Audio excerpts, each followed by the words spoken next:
ভাই তোমার কি মনে পড়ে এই জায়গায় আমরা ছোটবেলায় মাছ ধরতাম? সেই দিনগুলোর কথা বড্ড বেশি মনে পড়ে। হ্যালো এভরিওয়ান, আসসালামু আলাইকুম। এই মুহূর্তে অবস্থান করতেছি আমাদের এলাকার একটি ছোট্ট কালভার ব্রিজে। এই ব্রিজে আমরা ছোটোবেলায় অনেক মাছ ধরেছি। এইখানে যখন বৃষ্টির পানি এসে পুরা জমি বাড়িতে প্লাবিত হয়ে যেত, বন্যার মতো হয়ে যেত, এই সময়টা আমরা এই জায়গাটিতে অনেক মাছ ধরেছি।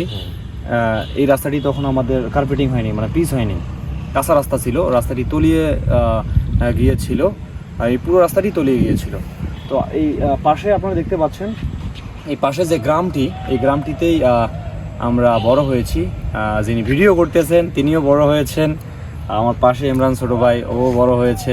এইদিকে আরও দুইজন রয়েছে, ওরাও এখানে আসলে বড় হয়েছে। তো আসলে গ্রামের টানে মূলত এখানে আসা।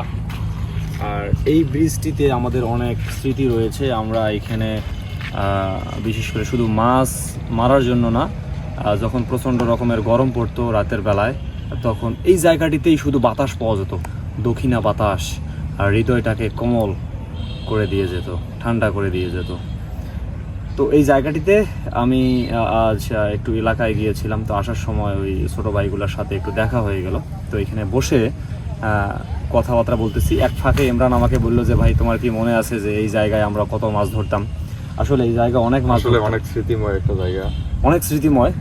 এইখানে এই যে এই পানিগুলো আরো বেশি হলে স্রোত যেত, তো তখন আমরা ওই যে কি জাল বলে ওগুলা, ওটা হচ্ছে চটকা জাল।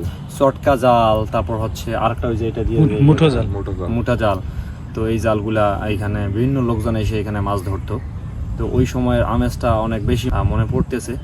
এই জন্য আপনাদেরকে একটু জানান দেয়া যে এই জায়গাটিতে আমাদের অনেক স্মৃতি রয়েছে।